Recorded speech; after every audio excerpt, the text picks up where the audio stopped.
The fragrance of white lips.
Hi everyone, this is on apostrophe. Let's continue our game of Corpse Factory running on Nintendo Switch.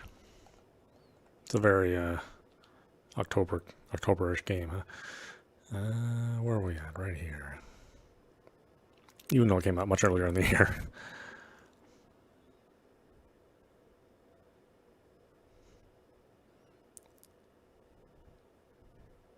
I remember at Corpse Girl's getting kind of bored. Things are becoming a little rote for her.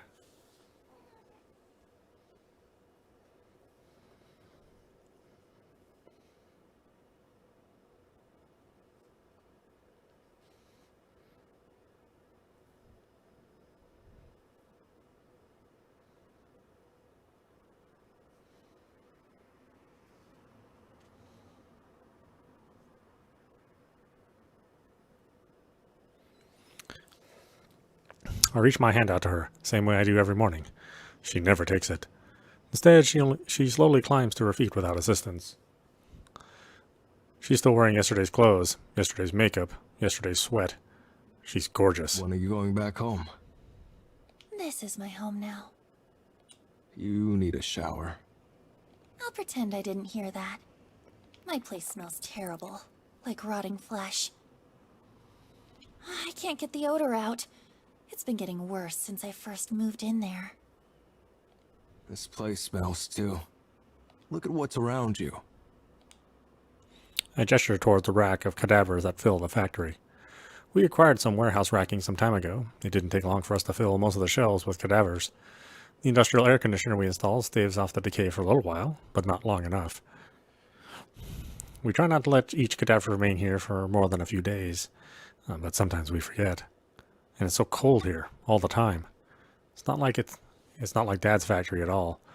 The stench could make anyone's eyes water. We just seem to be getting used to it. I like it here. The smell here is different. It's nice. Okay. You probably have requests to work on. I'll leave you be. Noriko doesn't say anything. A thoughtful expression covers her face. I make my way back towards the trolley. We've been overwhelmed with work today. Seems like Corpse Girl's website has become the next big trend in Japan. Dozens of requests pour in every day. A lot of people are wanted dead. I don't care about the reasons why. I just do the work. It's all for Noriko. Couldn't care less about Corpse Girl's ambitions or whatever she normally says. I want to prove to her that I'm useful, good, worthy. This is the only way I can think of to earn her love. I told her I was doing it for corpses. I want to get my hands on some for myself. But that was all a lie. All of it. Why would I need her to acquire corpses? I work at a morgue. I've been stealing them for years. Just needed her to believe she could motivate me, bargain with me, control me. When she achieved her goal, whatever it may be, I'll talk to her, a heart to heart. Maybe I'll even propose.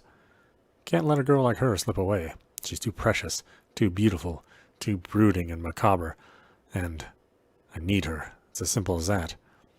Since the first time I laid eyes on her over a year ago, that day she moved into her apartment, I've kept close by ever since. I must have her. I will have her. I'll do anything for Noriko.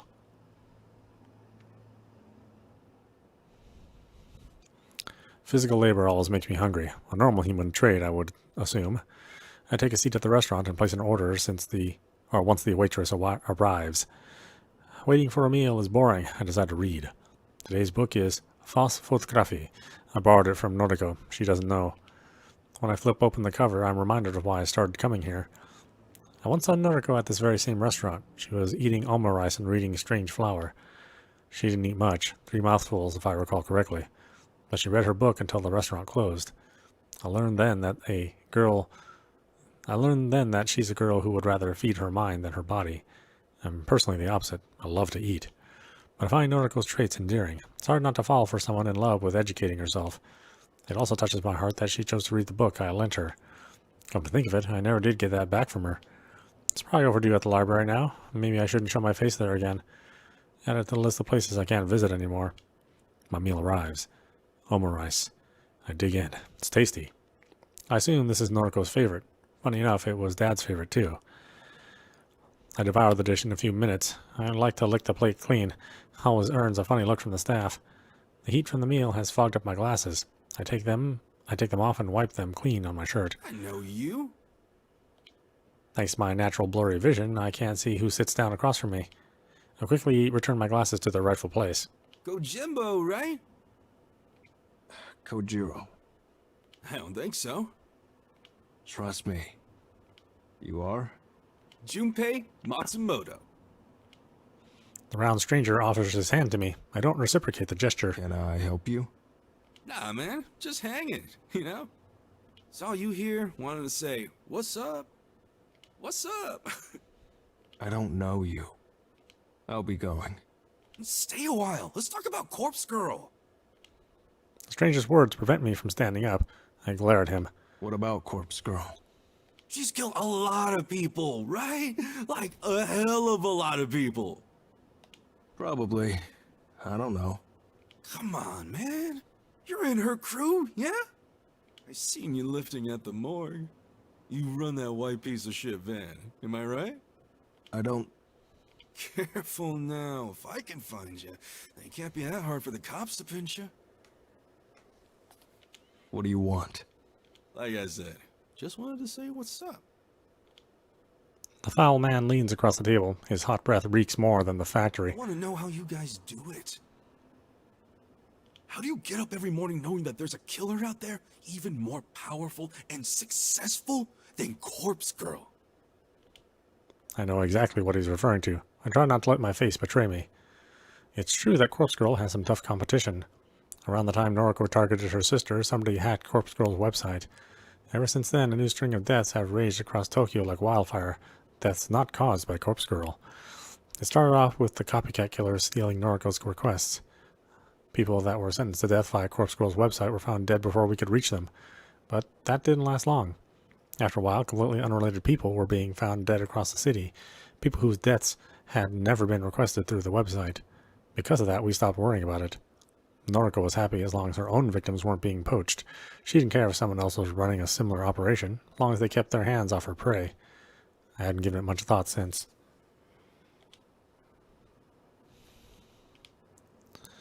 And then this guy appears out of nowhere.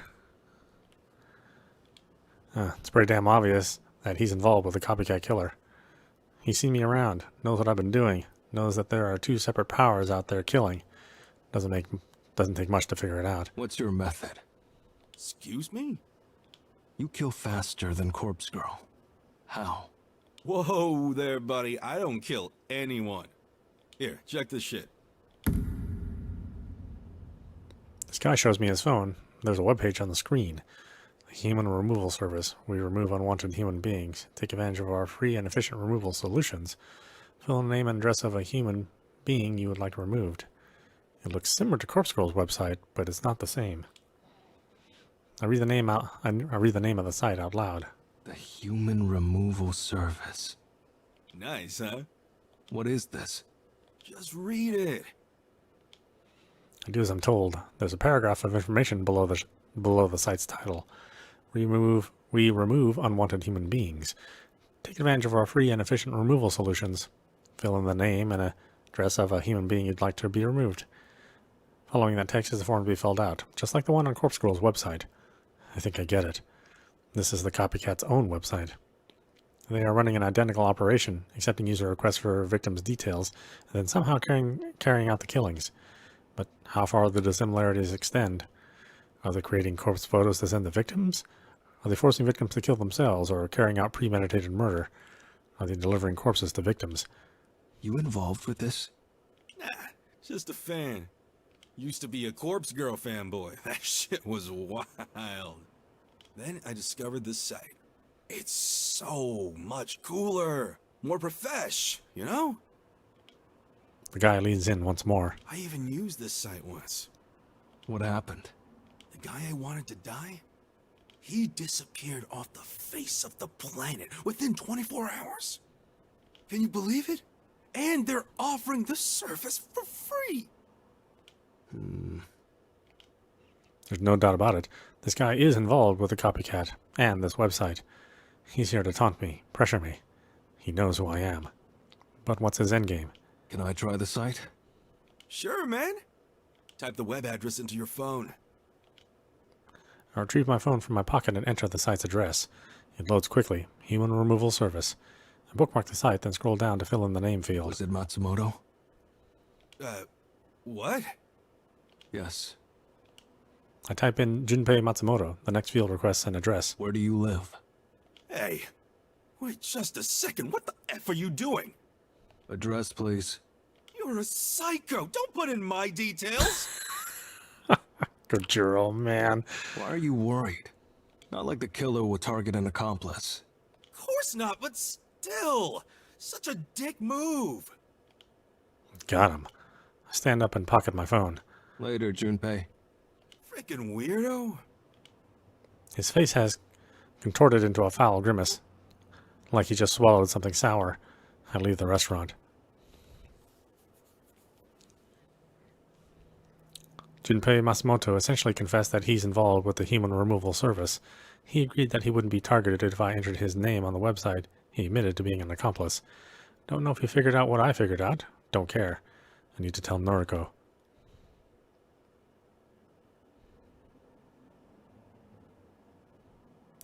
July 31st, Friday morning. She's asleep in the corner as usual. Her laptop is beside her. The power cable is plugged into a portable generator. She's still in the same clothes, still wearing the same old makeup. I wouldn't change a thing about her. How I wish I could lay next to her. Wake up. She stirs. I extend my hand. Kojiro? It's still early. Need to talk. It's important. She rubs her eyes and yawns. What is it? Look. I hold out my phone and show her the copycat's website. Her eyes widen as she slowly reads the text. Her jaw drops ever so slightly and she looks at me in shock. How did you find this? I've been searching for weeks. I've tried so hard to find how the copycat is choosing victims. But there's absolutely nothing about this anywhere. Met a guy yesterday. Someone involved with the site. You're kidding. Serious. Junpei Matsumoto. Big guy. Rude. Unlikable. Knew who I was. Knew about the morgue. Shit. He knows? Don't know how.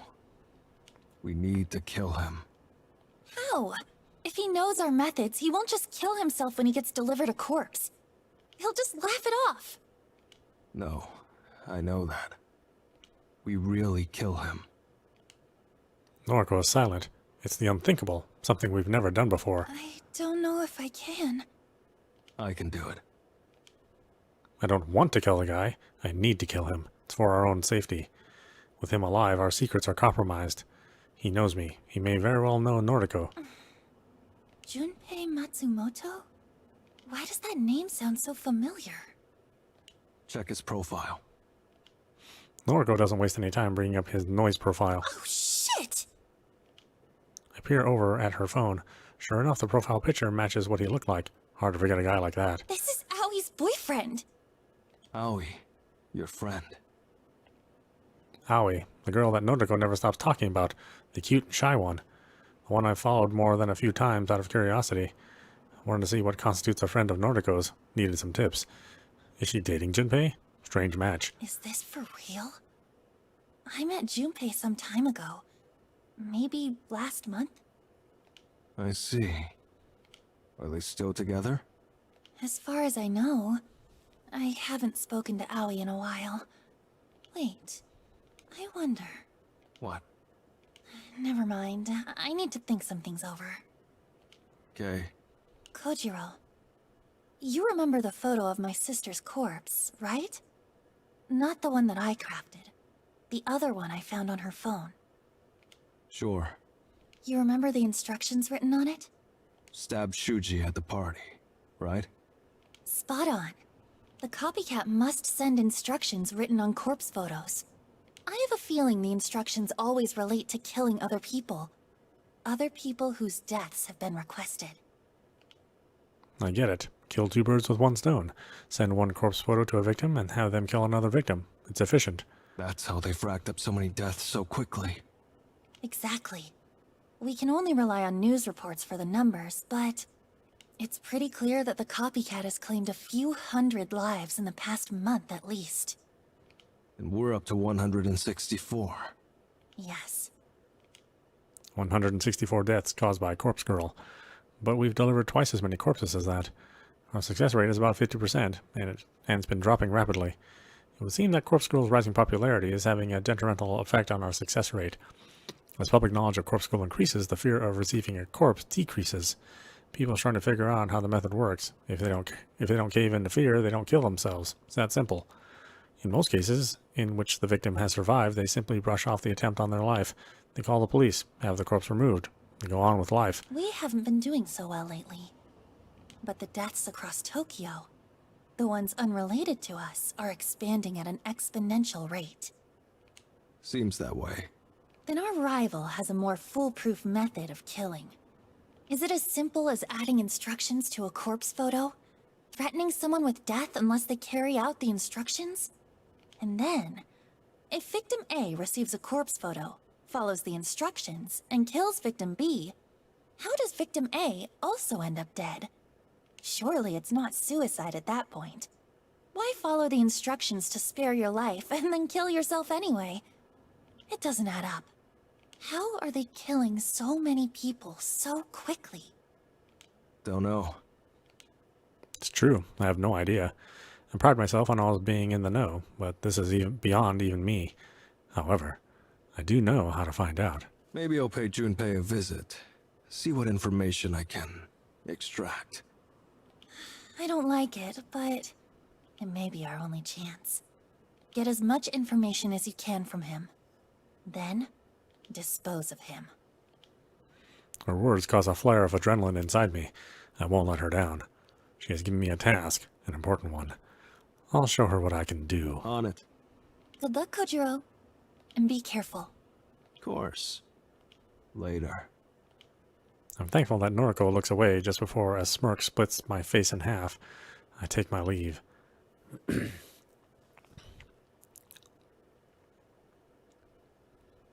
Quite a bit of time has passed since he went inside the maid cafe. Can't imagine eating a meal takes this long. Unless there's something shady going on, he should have come out by now. My knees are beginning to hurt from crouching. I could stand up, but then I'd be more visible. Crouching at the corner of this alley suits me just fine. My knees should hold. I have a perfect view of the entrance. I've taken a note of every single person entering and exiting, but he hasn't come back out. His noise post from earlier was right on the money. He said he would visit the maid cafe, and sure enough, I watched him enter. Could be he knows I'm tailing him. Whole thing could be a ruse. He might have an escape route. But I already scoped out the alley behind the cafe. There's no other exit. Front only. Could he have climbed out a window? Doubt it. Big guy. Not very fit. Even if he'd attempted such a feat, I surely would have overheard the struggle. I'll keep watching here. Can't be that much longer. According to Noise, he comes here often. His favorite place. Like it where he met Aoi. She still works here, according to the Noriko. What does Aoi see in him? What does Noriko see in Aoi, for that matter? The girl is boring. Cute, sure, but no outward personality. I don't know. Maybe I'm missing something. Hard to tell when you only watch from afar. There he is. I have to follow him. Can't confront him here. Looks like he's heading towards the station. Easy. Here we go. Here goes.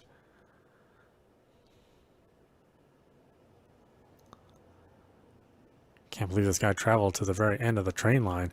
Took nearly an hour to get here. If his home is all the way out here, why does he travel so far just to visit a maid cafe?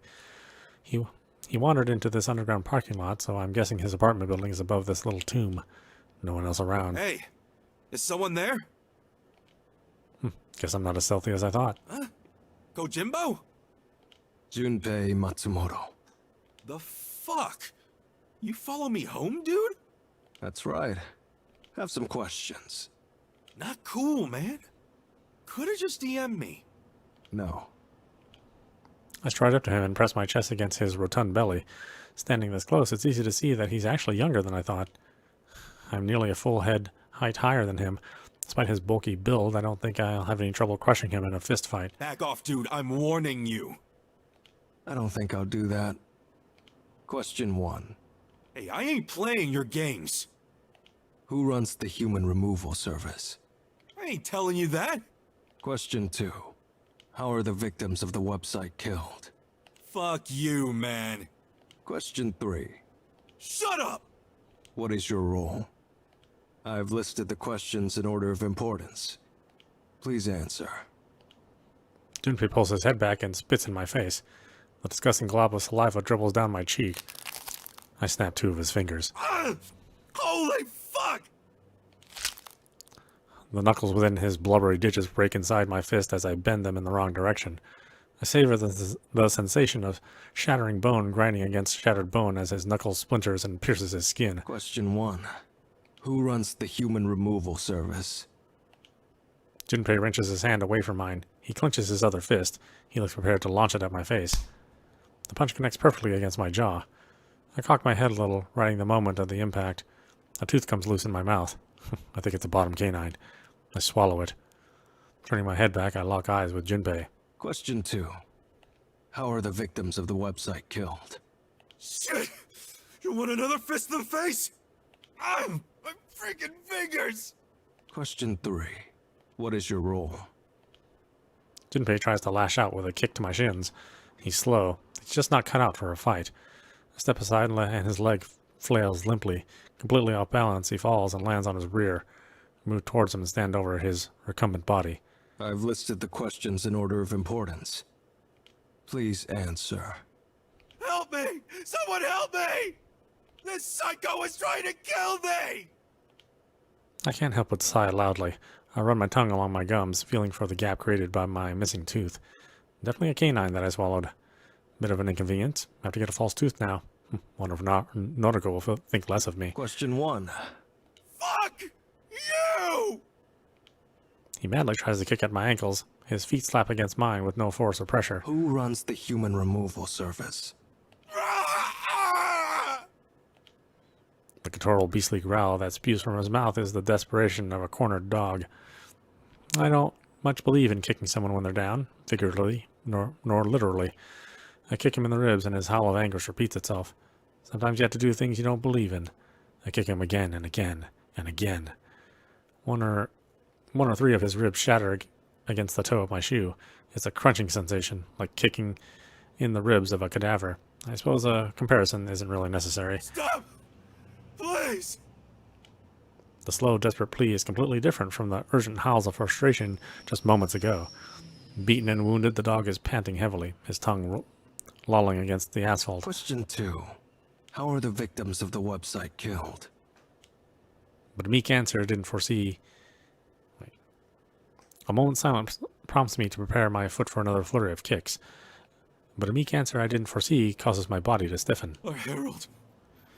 He carries out all the killings personally. I frown, and the motion causes a sharp pain to shoot through my bleeding gums. Your herald? The dog spits blood down his shirt and groans. He's a visionary. A prophet. And he's immortal. He's more powerful than Corpse Girl ever was. Every person targeted by the human removal service is removed by the Herald's hand. That wasn't the explanation I was expecting. I thought the operation was similar to Corpse Girl's. Send a corpse photo to a victim, urge them to kill themselves, or give them instructions to kill someone else. That was what Noriko and I discussed. That was the conclusion we reached. I don't like being proven incorrect. I bring my foot into Junpei's ribs one more time and he hardly flinches. He simply exhales and absorbs the force. Question 3. What is your role? I think the dog is unconscious. I tilt my neck from side to side and hear a comforting crack and pop that relieves the tension in my muscles. I crouch down and press my fingers to his wrist. The pulse is strong. His breathing is regular. He won't die, not unless I take action now. I told Noriko I'd kill him. I told her I'd take care of our problem. Junpei? A girl's voice, soft and not unpleasant, but worried, terrified. I stand once more to see the concerned face before me. What did you do to Junpei? Aoi Sato, Noriko's friend, best friend, and the girlfriend of Junpei Matsumoto. Sauce. I need to leave. Aoi doesn't know my identity. She doesn't know I'm involved with Noriko. If I escape now, Aoi will never link this assault to Noriko. Well, that's option 1. Option 2? Get out of here, you psycho! No, I can't think about option 2. If Aoi got hurt, Noriko would never forgive me. I can return to finish Junpei another day. I know where he lives now, after all. Later. I turn my head and leave the sobbing girl to tend to her wounded dog.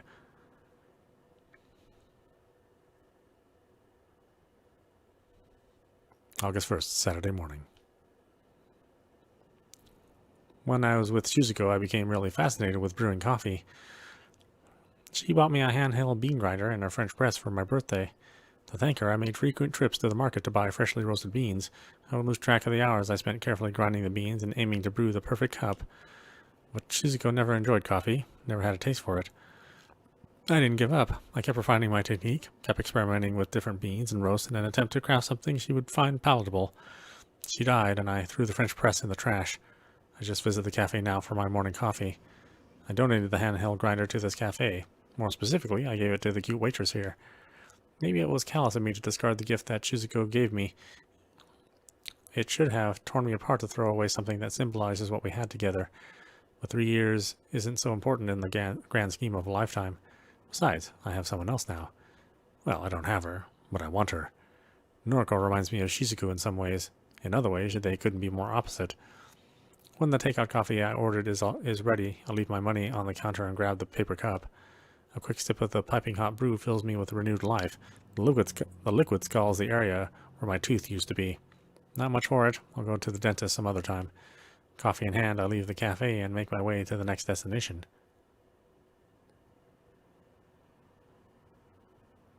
Public libraries don't get credit they deserve in this age. They're quiet, calm, soothing.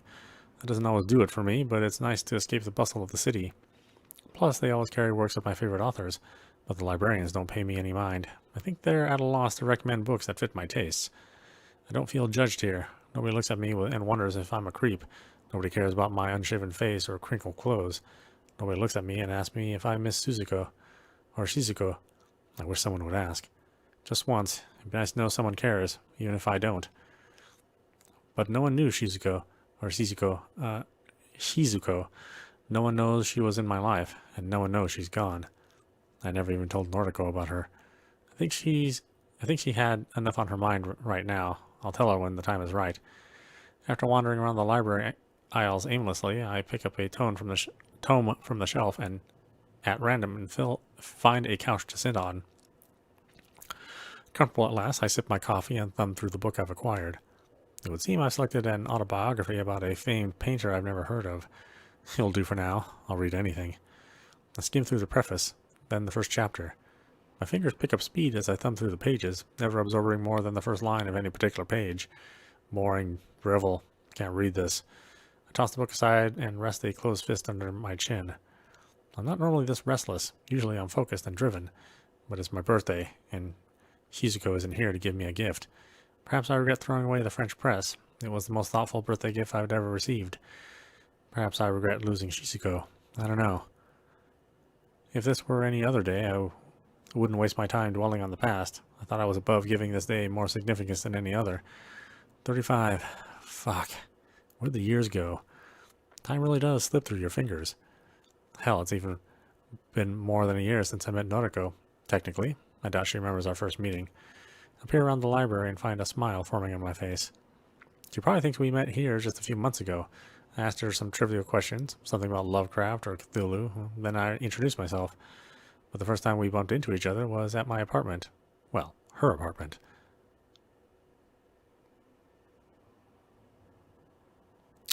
It was a fully furnished apartment. Didn't have to take much. It was a fully furnished apartment. Didn't have to take much with me when I left. I bet it looks much the same today as it did back then. I returned to collect a few last things. A couple of blankets in the closet, a broom and a dustpan, a few knuckle bones, the usual stuff. And I wanted to say goodbye one final time. To my surprise, she was there. She was chatting to the landlord casually, inquiring about the terms of the lease. I must have frozen in my tracks when I saw her. I know that I spent a good few minutes simply staring at her. She was beautiful, gorgeous, breathtaking, and she looked like Shizuko. She looked so much like Shizuko. She shook hands with the landlord. She said her name aloud, Noriko Kurosawa. Her name stuck in my mind. I replayed it over and over in my head. The landlord accepted her offer for the apartment. Noriko would be moving in, making the place her home. My place. I must have bumped my shoulder into her by accident when I tried to squeeze past. She apologized. I apologized. Zaz was just leaving. Oh, no, please. It was my fault. I'm very sorry. Did you live here? Yeah. I see. Thank you for taking care of the place. I'll be moving in soon. I see. Did you like it here? Yes, very much so.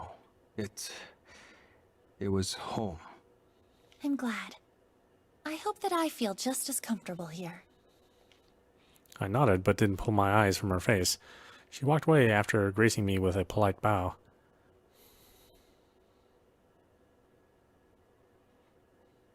The Noriko from back then was healthier than the girl I know now. She became little more than a skeleton, skin and bones, but her keen mind hasn't dulled. And she's still gorgeous, still takes my breath away, just like Shizuku once did. But she refuses to leave the factory. She refuses to return to her apartment.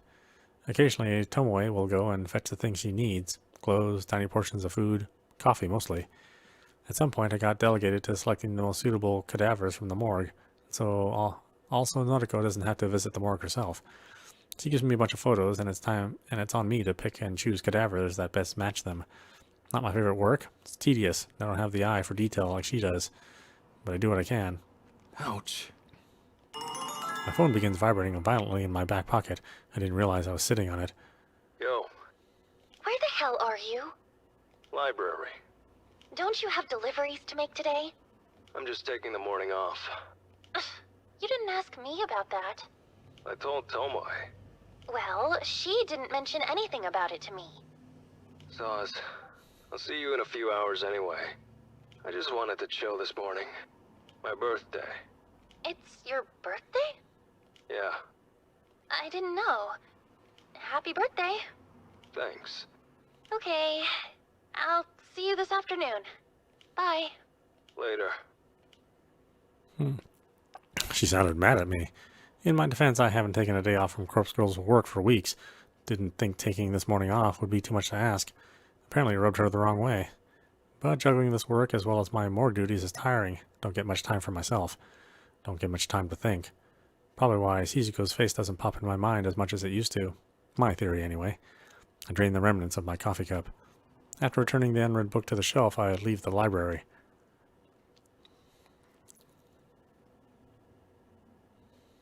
I'm home. I close the front door behind me. My place is always dark. The tiniest sliver of sunlight filters in from a gap between the closed curtains. I like it this way. I spend countless nights underneath the unholy lights of the morgue. That fluorescent glow messes with my eyes. So I keep my apartment dark. It's comforting. The place is small. Smaller than my last apartment, at any rate. Noriko's apartment. A tiny living space. One bedroom, a kitchenette. The bathroom is pitiful. A half-sized tub with a shower head above it. A toilet. No sink. I need to use the kitchen sink after finishing my business. But it's home. Moving here after deciding to leave my old place was the change I needed after Shizuku died. I threw away so much of my life back then. I'm almost a completely different person now. Almost. I've kept my habits, mannerisms, the parts of me people find weird or off-putting. Can't help it. That's just how I am. All those quirky attributes that Shizuku couldn't stand. They're still with me. She's gone and I'm still here. Come on. I shake my head at the sound of my own voice. What a birthday. What a pointless day. Dwelling on the past doesn't suit me. I moved on from Shizuku a long time ago. I'm only stuck on her today because of my birthday, because this day reminds me of that damn French press she bought for me. That's gone now, and she's gone. All that remains is me. That's the way it always has been. Probably the way it always will be. Enough. Time for work. I don't feel like staying in and relaxing. I shuffle towards the hall. I shuffle towards the tall, narrow cabinet in the far corner of my living space. I hoist the door open and look at my clean white coat. It's not stained or dusty like the one I kept on display near the window. It's my good coat, the one I reserve for special days, like my birthday. The white coat is resting comfortably on a white mannequin inside the white cabinet. I hate the color white. It serves no purpose. Despite its useless color, the mannequin holding the coat does serve a purpose. It carries my treasured possessions. Perhaps mannequin isn't the most fitting word for it, but it will do. As I grab my coat, the sleeve catches on the mannequin's fingers. I tug at it gently and manage to release the coat from the mannequin's bony limb. Later. I don't mind to say goodbye to empty rooms. Used to be funny when rooms were truly empty. Not so funny anymore, not when that face stares back at me from within the cabinet. Nothing to do about it.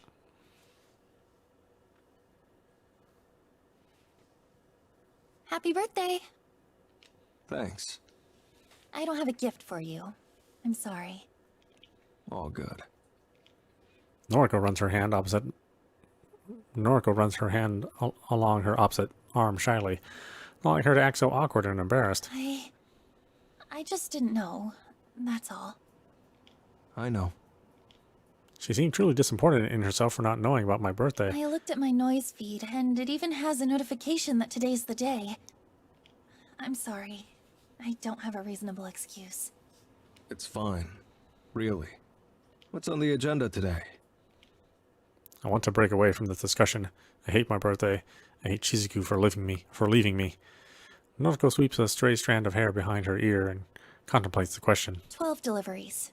Tomoe has already prepped the bodies. She's waiting in the van. I've sent the photos to the victims. Only 12 today? We're not getting many new requests. All of today's deliveries are just part of our backlog. There aren't many corpses left here, actually. We've managed to work our way through most of them. Have to visit the morgue again soon. I see. Things seem to be slowing down. The copycat is stealing our business. I just know it. Maybe. Oh, that reminds me. Whatever happened to Allie's boyfriend? What do you mean? I can't believe I forgot about it. You were going to kill him. Oh, yeah. Somehow I'd forgotten about that too. Caught up in my own head today. Junpei Matsumoto. Is he dead? Unlikely. Noriko's pout prompts me to explain. Heard him good, but Aoi arrived before I could go further. Shit. Did she see you? Yeah. She doesn't know me, though. I suppose. Wait. You didn't hurt Aoi, did you? The tone of panic in her gasping voice is impossible to disregard. Of course not. Aoi's innocent, you know? She can't get caught up in all this. I know. I'd never hurt a friend of Noriko's. Unless they hurt me first. Self-defense or something. So, what do we do about Junpei? If he's still alive, he knows that you're involved with the morgue and with Corpse Girl. Don't know. Actually, he did say something interesting. What did he say? I quote, "Every person targeted by the human removal service is removed by the Herald's hand." End quote. The Herald? Who the fuck is the Herald? Did you mishear? Was it supposed to be Gerald? Herald. Apparently some prophet. A visionary. Junpei says he's immortal. Immortal? You're not serious. Every killing is carried out by him personally. What the hell? How is that even possible? How can someone kill so many people without getting caught? I shrug. My tongue subconsciously licks the gap where my tooth once was. Guess he's good. What a pain in the ass.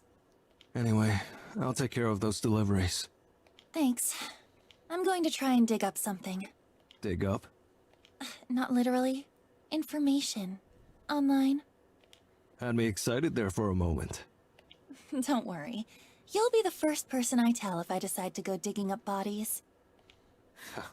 Thanks. I throw Noriko a lazy wave and take my leave. You finally good to go? Yeah. Good. I want to get this over with. Okay. Oh, happy birthday, by the way. Thanks. It's funny to think that Tomoe knows about my birthday. I assume she's read about it on Noise, since we're now friends. Get any prezzies? Not one. Lame. What do you like? I'll buy you something. Really? You'd do that for me? Of course. You may be a creep, but birthdays are the best. Everyone deserves a present. I think she's being nice. Not a fan of being called a creep. Well, I'd like a French press. Would I? What's that? A coffee press. Oh, I know those. Yeah, sure. I'll order you one. Cool? Cool. Thanks. Sure. Happy birthday, Kojiro. Surprisingly, she steps forward to give me a short hug. Feels nice. Contact. She's warm, not like Noriko, or the way I imagine Noriko to be. Her hair smells wonderful, like coconut. I'm not sniffing it on purpose. I'm trying to play up to my reputation as a creep, but it's impossible not to smell it when we're this close. Her fingers tap against my back a few times, then she releases the hug. A smile as warm as her touch spreads across her face. Come on, let's get going. Yeah. Tomoe opens the van driver's side door and scoots inside. As the door shuts behind her, I can't help but entertain the thought of what she would be like to have as a girlfriend, a partner, a lover. She's nicer than I originally thought. Heart's in the right place. But she's not Noriko. I shake the fleeting thoughts from my mind and urge myself to get on with things. Delivery time.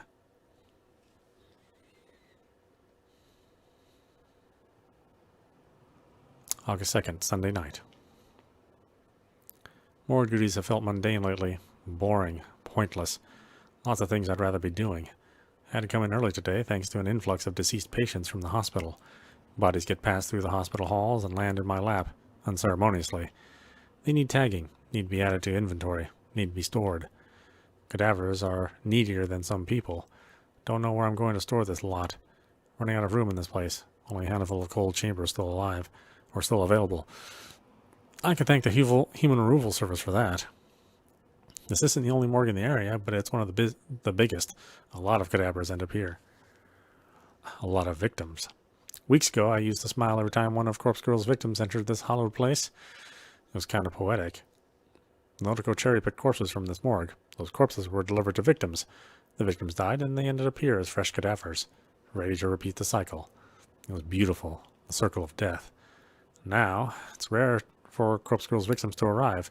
More common are the victims of the Human Removal Service. At least that's my speculation. When multiple homicide victims arrive on your doorstep every day, it's not hard to piece things together. Lacerations, dismembered limbs, rope marks, bludgeoned skulls, myriad mortal wounds inflicted on the flesh. I always suspected Corpse Girl's copycat was behind the sheer amount of deaths raging across Tokyo. Seeing the fruits of the copycat's labor firsthand has convinced me that we're not dealing with simple suicides. And Junpei Matsumoto's words still ring clearly in my ears. Our herald, he carries out all the killings personally. It all adds up. Corpse Girl has truly met her match. While the Human Removal Service continues to claim countless lives, Corpse Girl's success is rapidly declining. Much to Noriko's chagrin, Corpse Girl has become so well known that the general public no longer fears her. Like a figure from folklore, or a fictional character, everybody knows the name Corpse Girl, but only the truly gullible believe she can kill people.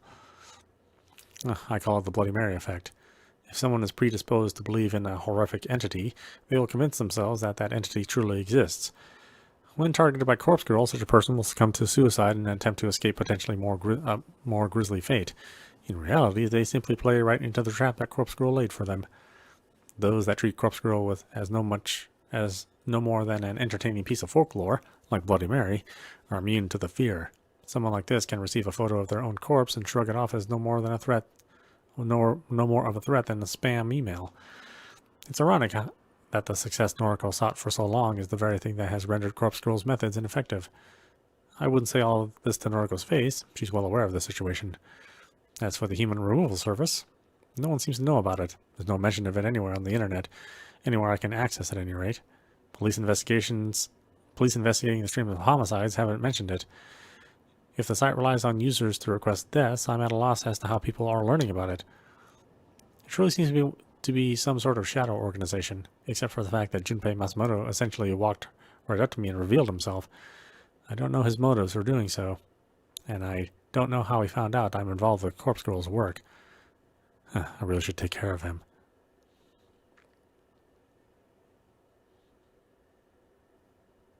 August 3rd, Monday morning. A knock at the door. I rub my eyes and sit up slowly. Must have fallen asleep in my chair again. Still groggy, I get up and look through the front door's peephole. A single lonely package sits on the doormat. Don't know where it came from. Haven't ordered anything online lately. I swing the door open and pick up the plain brown parcel. Something rattles inside. Bring it indoors, I slip my thumb underneath the packing tape and tear it open.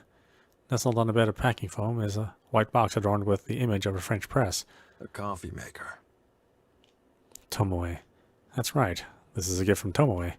She really bought me a birthday gift. Something I truly wanted. My friend, Tomoe.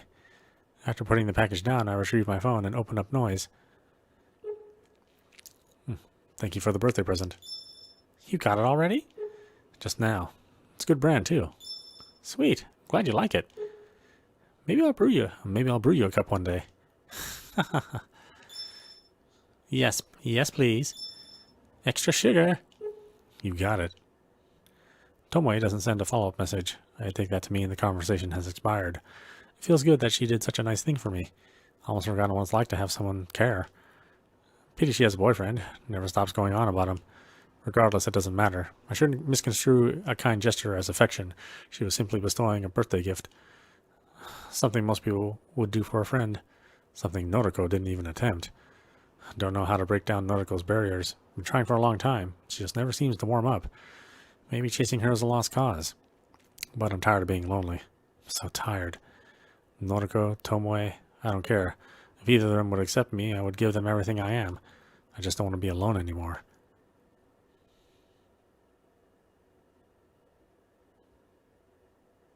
The start of another long night. Alone, like always. The cadavers can hardly be called company. They don't speak, don't laugh at my jokes. Not like the living people laugh at my jokes anyway. Yeah? Hey, I think I mentioned this a day or two ago, but our reserves have pretty much dried up. Okay. Reserves. She means her stash of corpses at the factory. She has a way with words. Anyway, 3 new requests came through today. I'm really excited. Maybe things will pick up again. Maybe. I'll send through photos of the Vics. Can you select some corpses that resemble them? Tomoe will come by with the van. Okay. Thanks. Are you okay? You're pretty quiet. More than usual, anyway. I'm fine. I see. Well, thanks. I'm sending the photos now. Message me when you're done. I'll send Tomoe over. Yeah. I end the call and return my phone to my pocket. It vibrates 3 times in quick succession as Noriko's photos automatically download. 3 requests. Not much, but enough to lift her spirits. I scanned the array of cold chambers lining the walls. This place is packed to the gills. Shouldn't be a problem to find some matches for her. I take a stroll alongside the left row of chambers. All the bodies within are due for cremation. I can take my pick from here, just like always. Business as usual. I fish my phone out once more and examine the new photos. 2 women, 1 man. Middle-aged, young adult, young adult. Normal, everyday people. Corpse Girl will wrap her fingers around their throats and try to kill them. Will they shrug off the attempt on their lives? Time will tell. I'll do my best to help Noriko end their lives. I wander towards the computer at the end of the room and log in to the inventory system. Time to find some suitable bodies.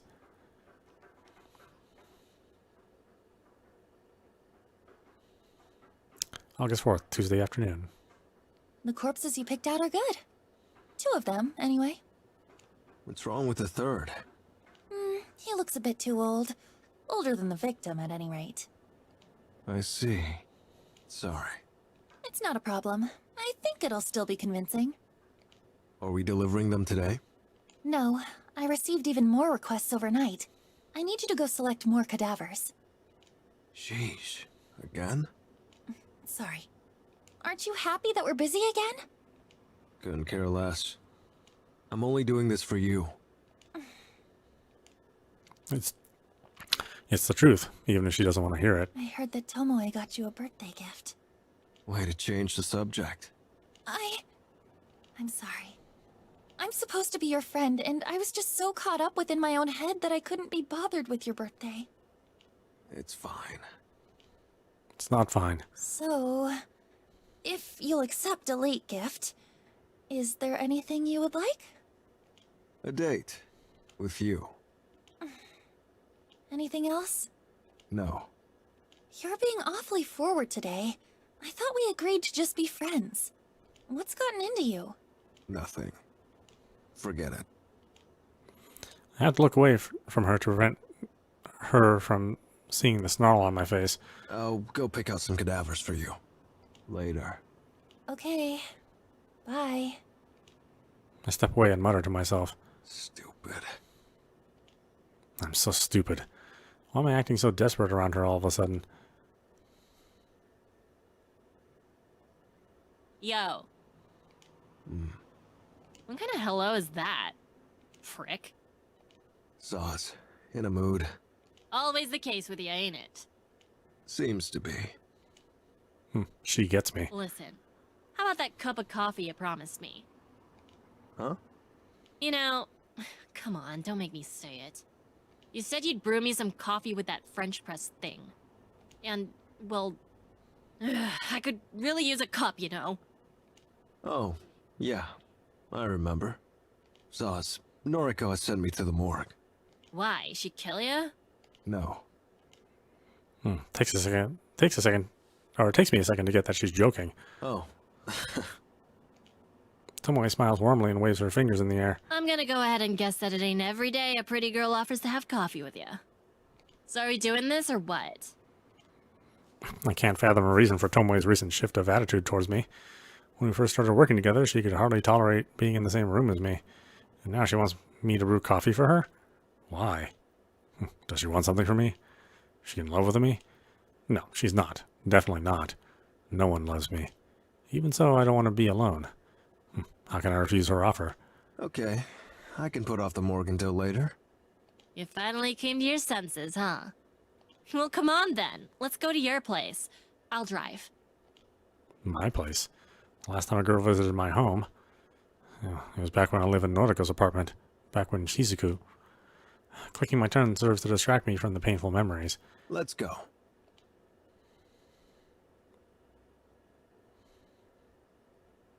This is your place, huh? It's freaking dark in here. Sauce. You a vampire or something? Of course not. I was just outside in the sun with you. True that. Tomoe looks around the small room and stands uncomfortably by the wall. You don't bring girls back here very often, do you? No. Maybe if you made the place look more appealing, then girls just might want to come back here. You're here. Sure, but I'm complaining, ain't I? True.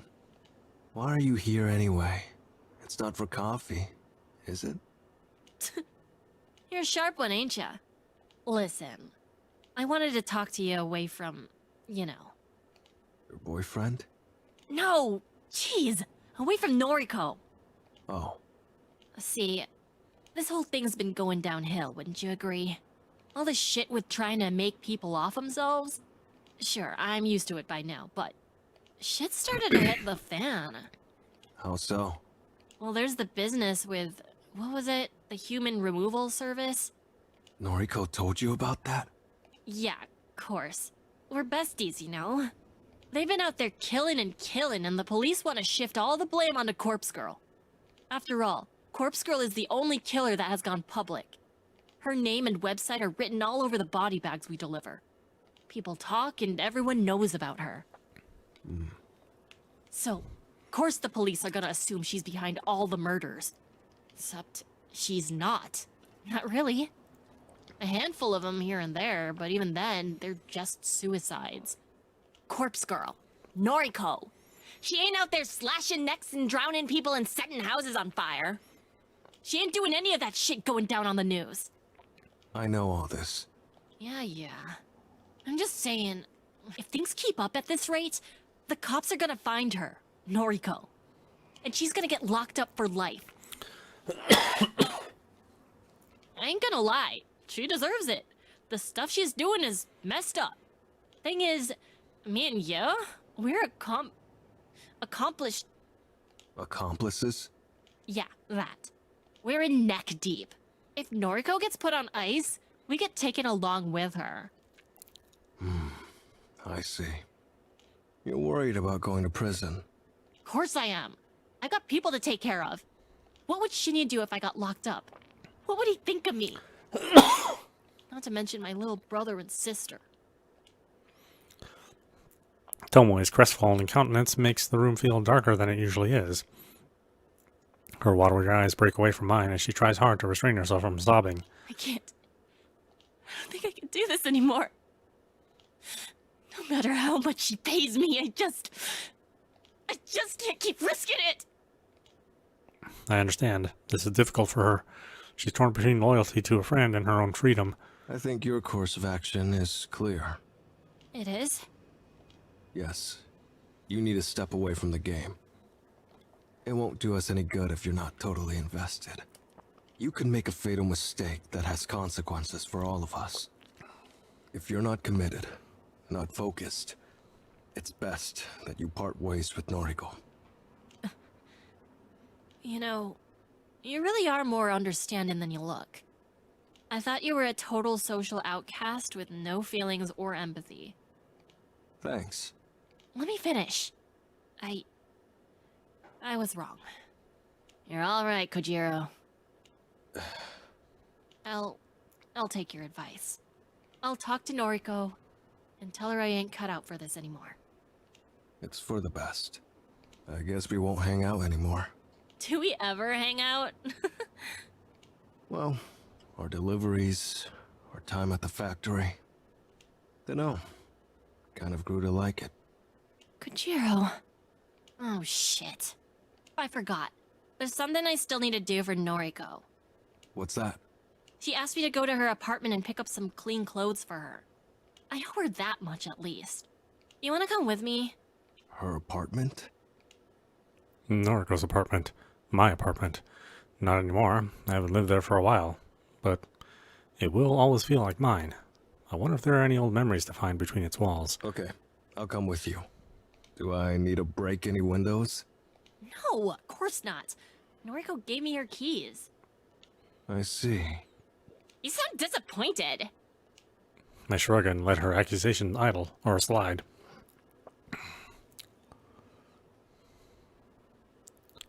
I didn't expect a flood of mundane recollections to drown my mind as soon as I started climbing the stairs. This place has such a hold over me. My past life, my life with Shizuko. It's so foggy but so familiar. I don't even feel like the same person I was back then. But of course I'm the same. I'm still me. And the stench ingrained in these walls. Ugh. Every time I come in here, it smells worse and worse. What is it? Don't know. Mold? Mildew? No, it's more sickening than that. It's something rotten. Yuck. Anyway, her place is up just a few more levels. I know. Oh, you've been here before? Huh. Tomoe abandons her thoughts in the air and continues to climb the stairs. When we reach the landing below Noriko's floor, a young girl's voice rings out. Hello? Daddy? It doesn't take long to identify the owner of the voice. A girl, no older than 7, is knocking repeatedly on the door of an apartment. Huh? She notices our arrival.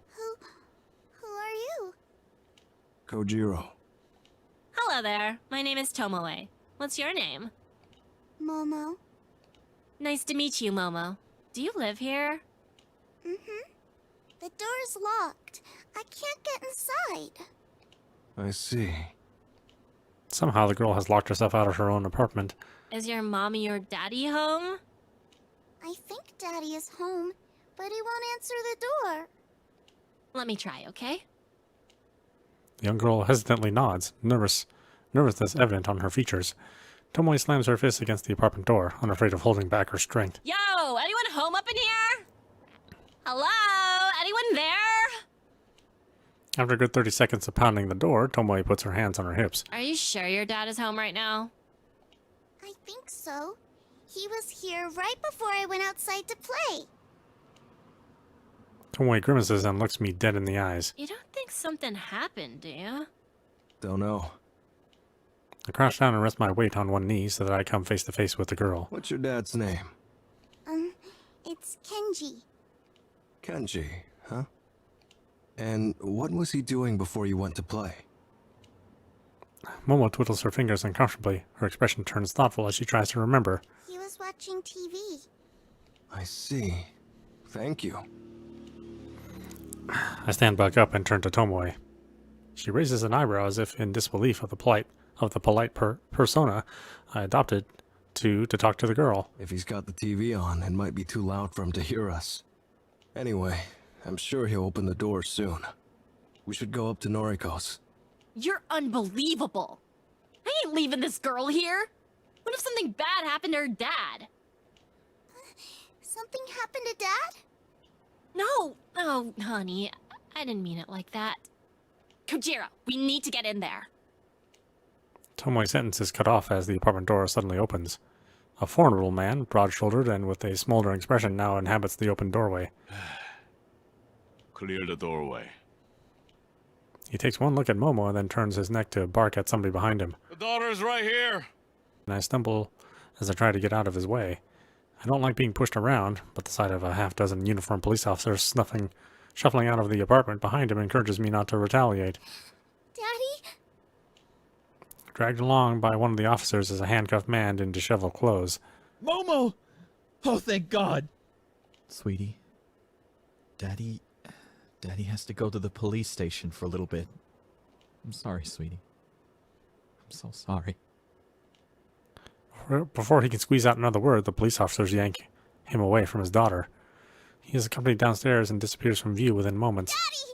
Come back! Daddy! The final police officer to exit the apartment bends down in front of Momo. He mumbles something to her, then grabs her shoulders in an attempt to steer her towards the staircase. Let go of me! Daddy! What the fuck is going on here? Tomoe takes a step towards the officer, her finger slowly curling into a fist. Don't. I clutch her fist in my own and force her to lower it. Don't get involved. It's a police matter. I think she understands my vague warning as she stops struggling against me. Momo. The young girl is escorted downstairs and Tomoe stands defeated next to me. What the hell just happened?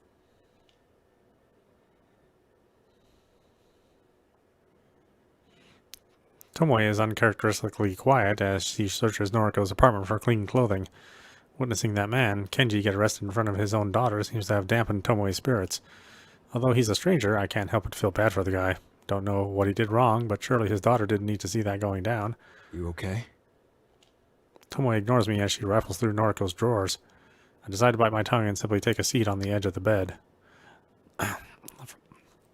The first man to leave that apartment, the guy with the broad shoulders. He looked familiar, very familiar. Seemed to be in charge of the officers. A detective? Yeah, that's it. A police detective. I've seen him on TV a few times lately. He's the one heading up the investigation of the recent homicides, the one accusing Corpse Girl of being the culprit behind the Human Removal Service's string of murders. Interesting. Then, the man he approached, Kenji. Is he involved with the case? Is he a suspect? Is he the Herald? A neighbor of Noriko's? Could it truly be? Could Kenji be the leader of the Human Removal Service? I tried to connect all the dots in my mind. He lives close to Noriko. He might even be on speaking terms with her. He might have access to Noriko's computer, her website. Could he have been the original hacker stealing Corpse Girl's requests? The copycat? It all seems coincidental, but it almost makes sense. It's more likely than not that the copycat is someone who personally knows Noriko, someone who has an inside view of her life. But what's his motive? Looked like a normal guy, just a father living with his daughter. What could have inspired him to embark on a killing spree? Actually, for that matter, who inspired Noriko to do the same in the first place? Never mind that. It's irrelevant now. Kenji. Are you the one we've been looking for? Are you allied with Jinpei Masamoto? Are you the prophet, the herald, the one capable of standing toe-to-toe with Corpse Girl? Okay, I'm done. I blink a few times and look at Tomoe. She's standing with a pile of clothes neatly nestled in her arms. Can we get going? Yeah. Leaving now is for the best. I want to get home. I want to spend some time with my thoughts. There's a lot of information to sort through.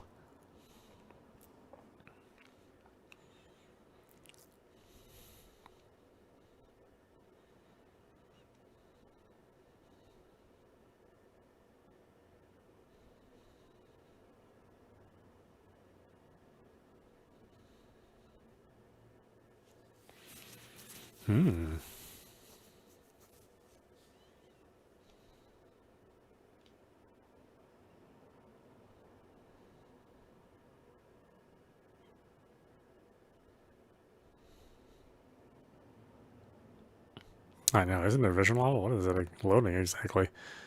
August 5th, Wednesday morning. Not a morning person, never have been. But running with Noriko has forced me to get up early more times than I can count. Doesn't mean I'm getting used to it, still can't prevent myself from yawning. Doesn't help that last night was a sleepless one. Couldn't convince my overactive mind to take a break. Even distractions didn't help. Couldn't concentrate on reading, couldn't focus on tidying the apartment. Nothing worked. The same question kept bouncing around inside of my skull. When the sun came up, I decided to stop torturing myself and just confront Noriko. Perhaps she has some answers. Wake up. I lean over her near lifeless body and whisper sharply. Don't want to scare her awake. Don't want her to ignore me either. Noriko, wake up. My whisper becomes more of a hiss, and the girl before me begins to stir.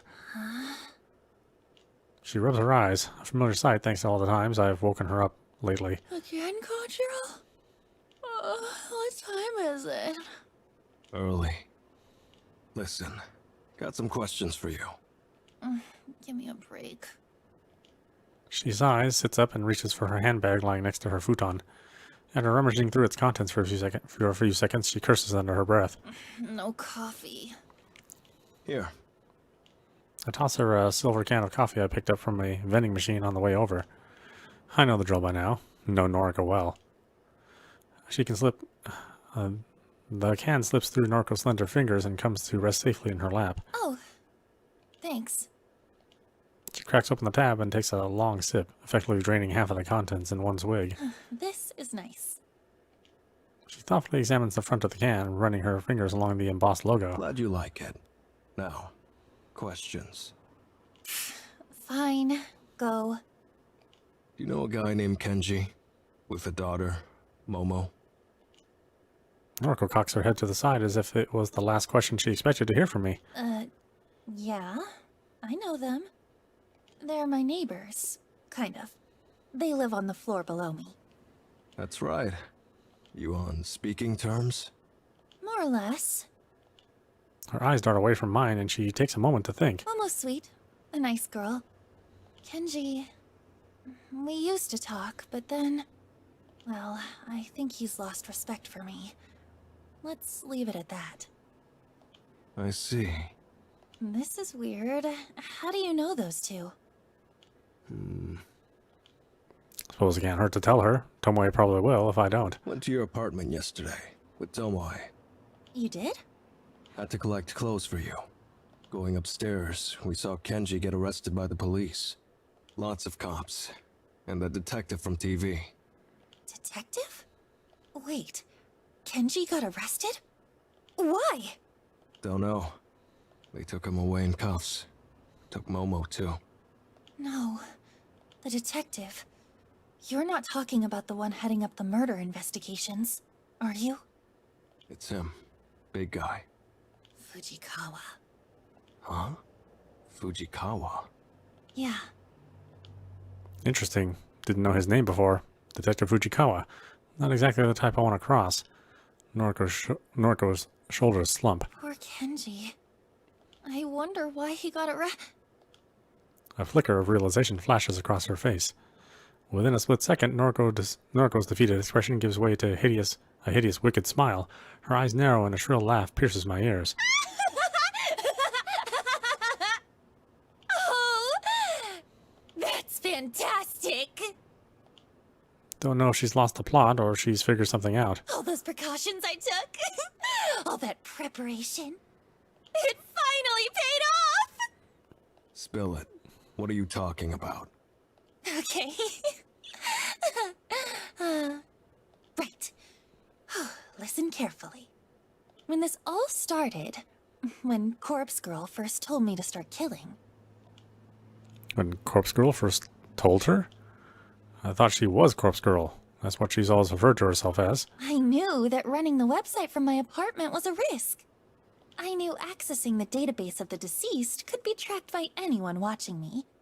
I took certain measures to protect myself. To protect Corpse Girl's work. What did you do? I pinned everything on Kenji Ogawa. I used his internet service, his Wi-Fi. I used his address for registering my website. I used his name for every service I signed up to. Everything I did created a trail of breadcrumbs that would point to Kenji in the event that the authorities ever came looking for Corpse Girl. Devious. Cunning. Noriko planned everything from the start with a great amount of forethought.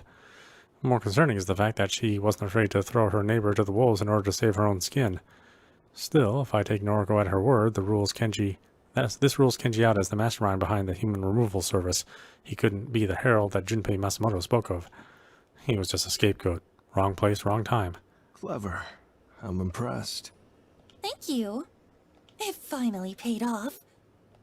The police will either treat Kenji as the culprit, or release him once they figure out he's not who they're looking for. Either way, they'll be back to square one. And I'm off the hook. Sure, if you say so. Hmm? That's all well and good, but you've been conducting a lot of work recently, since you stopped living in your apartment. What's your point? You've been logging into Corpse Girl's website from here, from the factory. You've been accessing that database of the deceased, too. Don't you think if the authorities trace that, they'll just come looking for you here? I'm using my cell service to connect to the web. I'm not using a dedicated internet connection. And I'm running my connection through a proxy to mask my IP address. That can't be traced, right? I shake my head. I'm pretty sure it can be tracked. Not my area of expertise, though. Oh no, but I'd be cautious if I were you. The cops will figure out Kenji's not guilty soon enough. Just you wait. Normal guy like that, he won't be able to give them any of the information they're looking for. Wouldn't be surprised if he gets released before the weekend. So?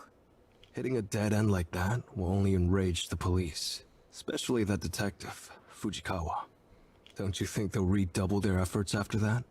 They'll surely do whatever it takes to catch the true culprit.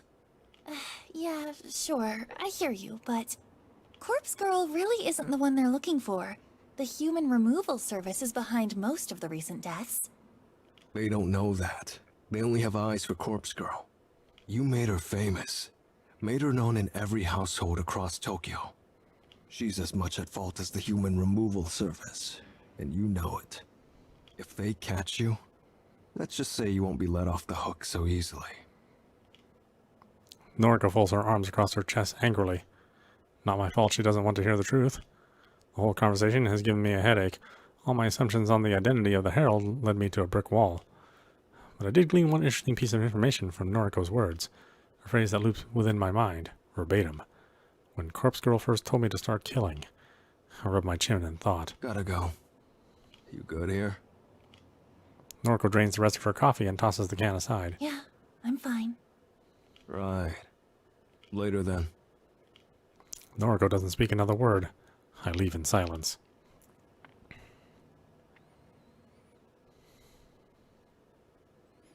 Got a few hours before I need to be at the morgue.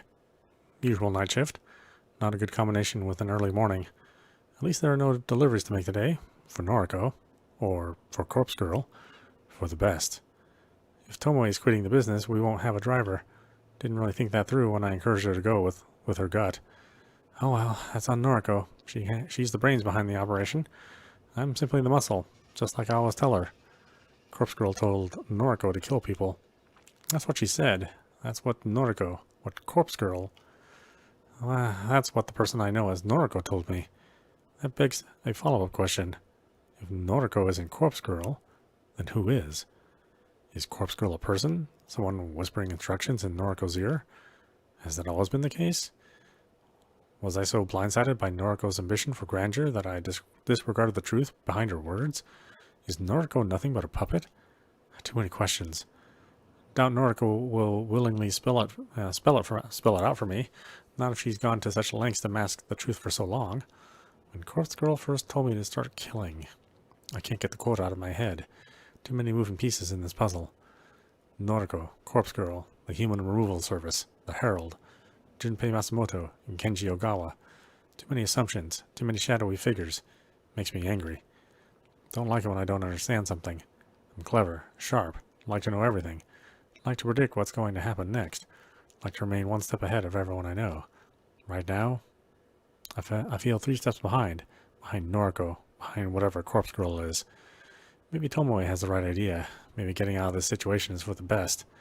Though, could I really make a clean break? Could I really just walk away? Noriko isn't afraid to play dirty. That has become increasingly more evident, especially with the Kenji situation. If I walked, would I have to be on guard for the rest of my life?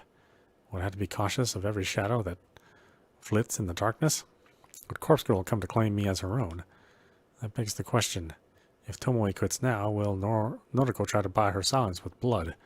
She'll do anything to ensure her name isn't dragged through the dirt. Tomoe knows too much, as much as me.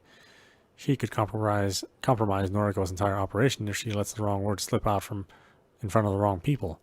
Because of that, I have to believe that Noriko won't stand for it. Tomoe's life will be in danger if she quits now. I don't know how. I don't know by what measure Noriko will strike from the shadows. The girl is weak of body, though strong of mind, and her ambitions are steeled by some otherworldly force of will. Noriko won't let Tomoe walk away from this. Speaking the words aloud and hearing the echo throughout my apartment helps reaffirm the truth. I have to warn Tomoe. I don't know if it's too late. I don't know if she's told Noriko that she'll be quitting, but there's no time to waste.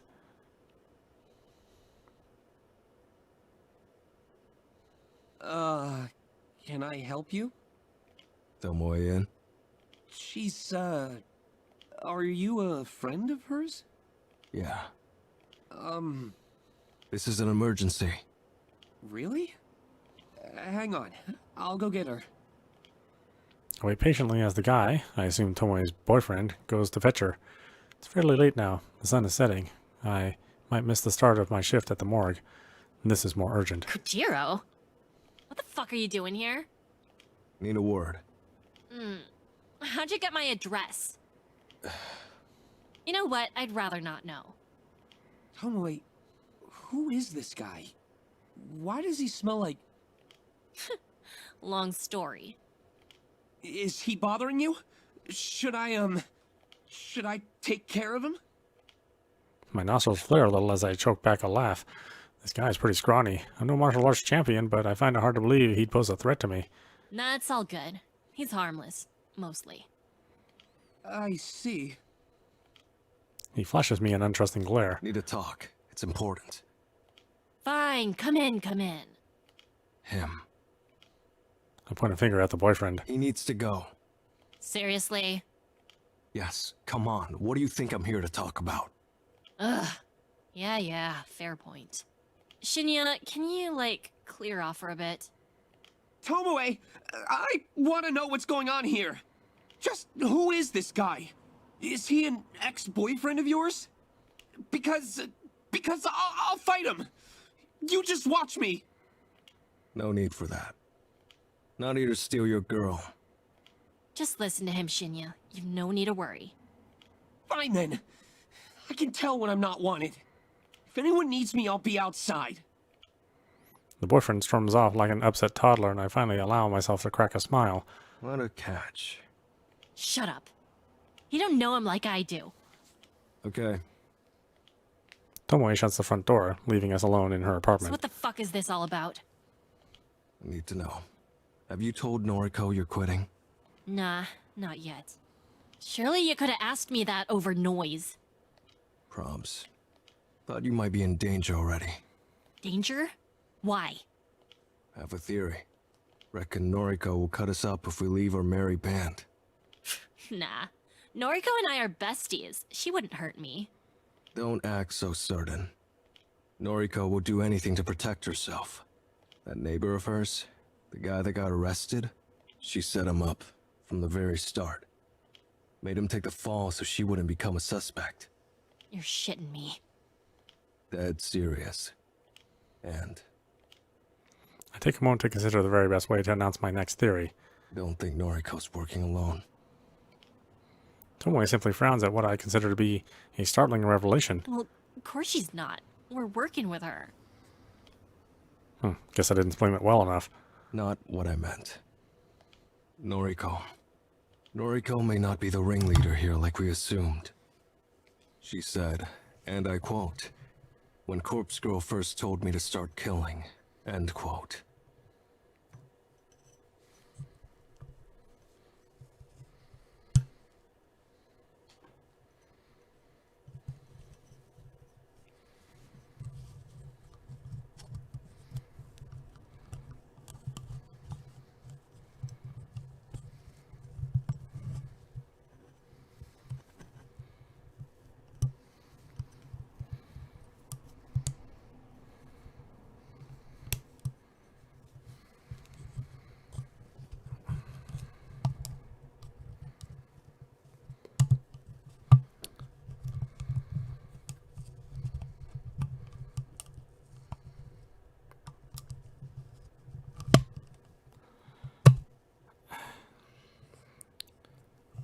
Son of a bitch.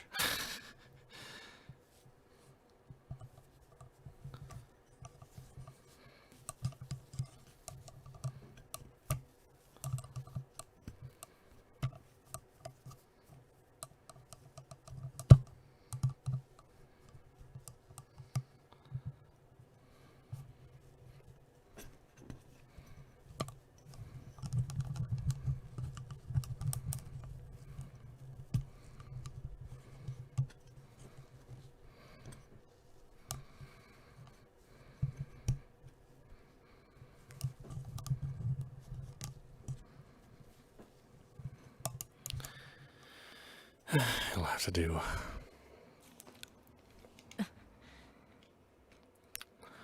Tomoe's silent contemplation convinces me that I'm onto something. Something that neither of us had stumbled upon previously. Well, shit. I thought Noriko was Corpse Girl. She always calls herself that. In fact, she even admitted it to me once. Yeah, I remember it. I kinda suspected it and I asked her about it, and she confirmed it. Sure about that? Well, pretty sure, yeah. Interesting. Now I'm starting to doubt myself. Don't sweat it. Noriko does refer to herself as Corpse Girl. I'm sure of it. Right? I thought so. But I'm still uneasy about it. Someone convinced her to start killing, and she seems to think it was Corpse Girl.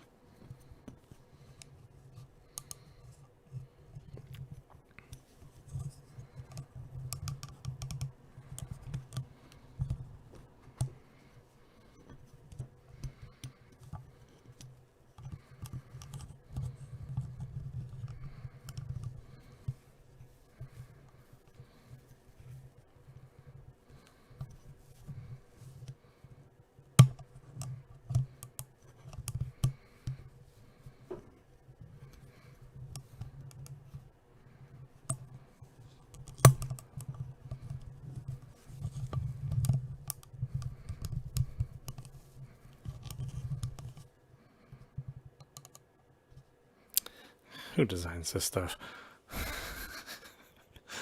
I don't get it. Neither do I. But I'll get to the bottom of it. Right.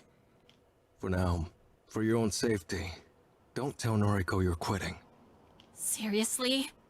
I don't know how she'll react. What a drag. I really don't want to do this anymore. Be patient. Give me a bit of time. You sure you can sort this out? Yeah. I'm not exaggerating my confidence. I'm determined to learn the truth about Noriko, about the identity of Corpse Girl. Maybe I can figure out why this all started. Why Noriko is so intent on counting down her path of destruction. Leave it to me. Thanks. Later then. I make my way to the front door and swing it open. I'm slightly startled when a heavy form stumbles into me. Oh, With his ear pressed up against the door, Tomoe's boyfriend couldn't avoid falling forward as the door opened. I looked down at him sprawled on the floor, groaning. You okay? He'll be fine. Get up, Shinya. He clambers to his feet and dusts off his trousers. I was, just, Gotta go. Bye. Don't have time for this. I push past him and make my way out of the apartment complex.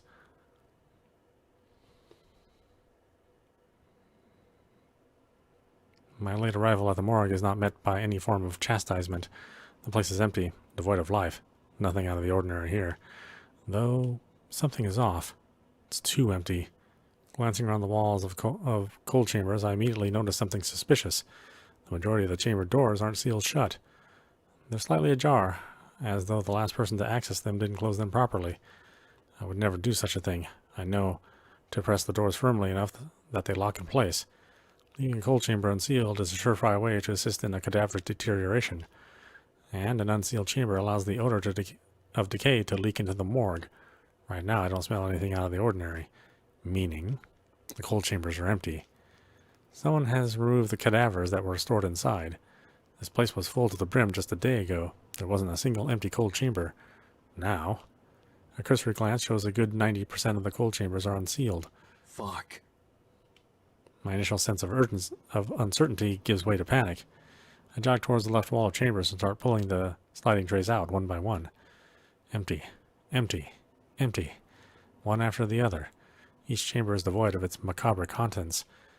Even the HRPs have been removed. Shit. I come across one cold chamber that's still sealed. I press the release button in as I pull the handle forward. The familiar hiss of cold air escaping from the hollow space does little to allay my fears. I slide the tray out and sigh. Empty. It would seem that even the properly closed chambers have been evacuated. Oh, fuck, shit. I dash to the opposite wall. The row of cold chambers that stored bodies are not due for cremation. The row that Noriko isn't allowed to access to. But just like the other wall, every chamber is empty. Doors ajar, unsealed, empty. I thoroughly check each and every one. No luck. I trudge towards the computer on the far wall. Logging into the inventory, I scan through the list of recent arrivals and departures. No bodies came in today. Unusual, but not itself a cause for concern. More importantly, no bodies have been checked off as removed from the premises. Each and every body that has disappeared from this place has not been accounted for. The correct protocols have not been adhered to. I can only draw one conclusion. The morgue has been robbed.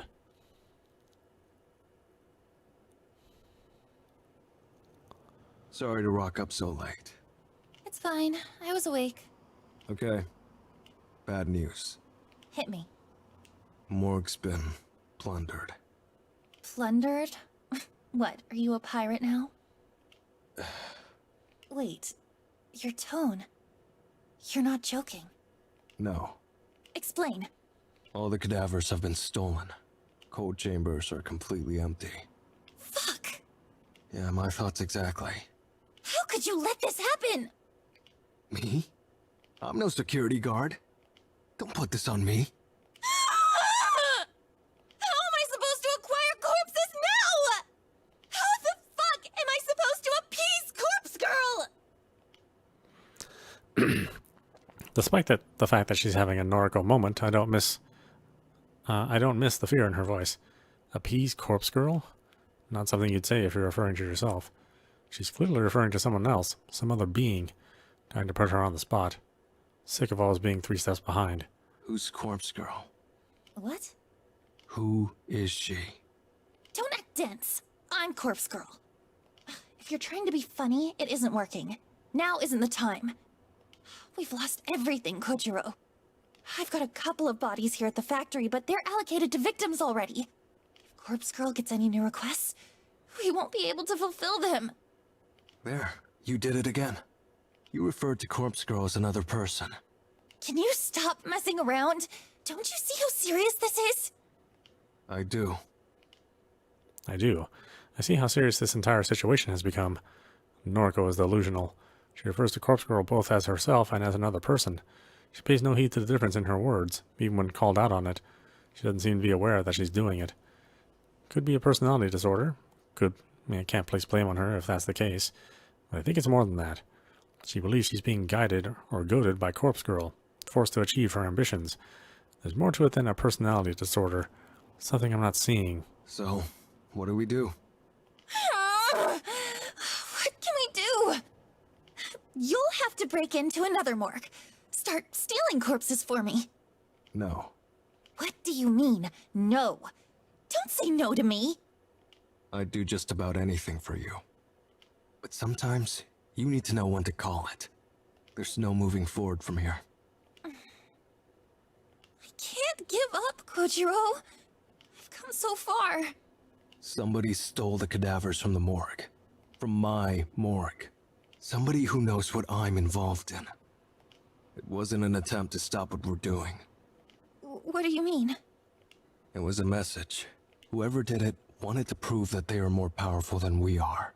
Pulling several hundred stiffs from a morgue, all at once, without getting busted?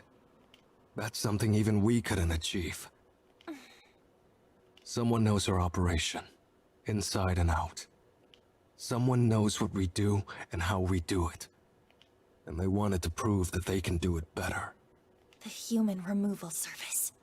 Who else? Damn it. Hope you can see the truth now.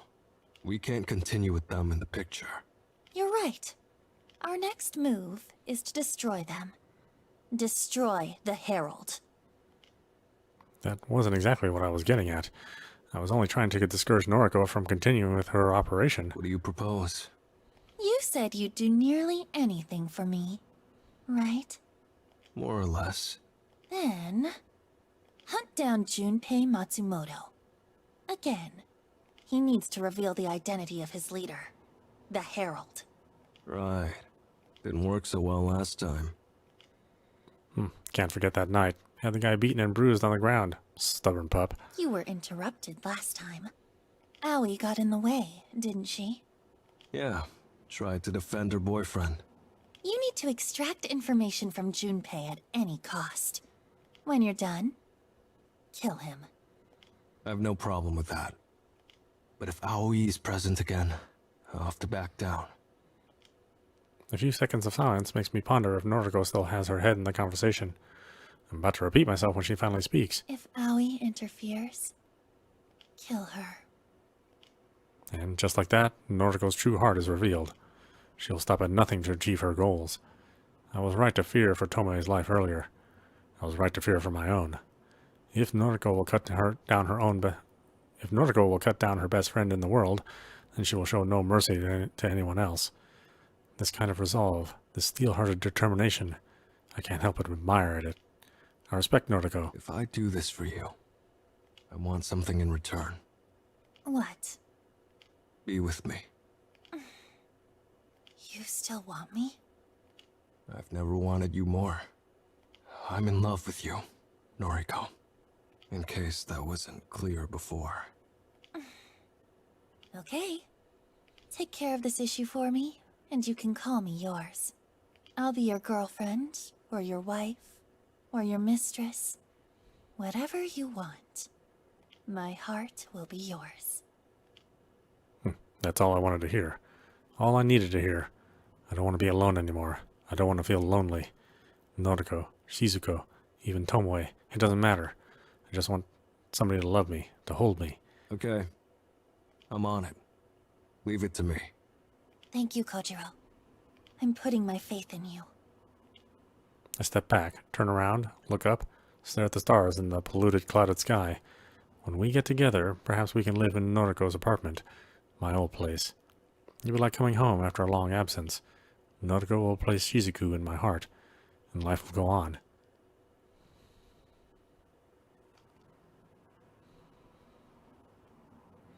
August 6th, Thursday afternoon.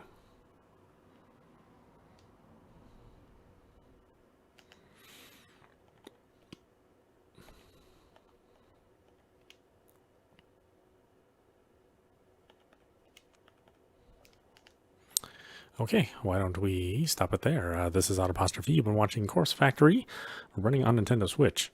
Yeah, boy, this just gets more twisted and twisted. I really do like this visual novel. You know, I like the art and the voice acting's really good. The overall bizarre nature of the story is pretty engaging, if you can get past the twisted nature. But you know, this is October, so we're going to be doing a couple more, you know, macabre games as we go along, and hopefully you'll have fun with it as will I. Anyway, I hope you enjoyed watching. I will see you at the next stream.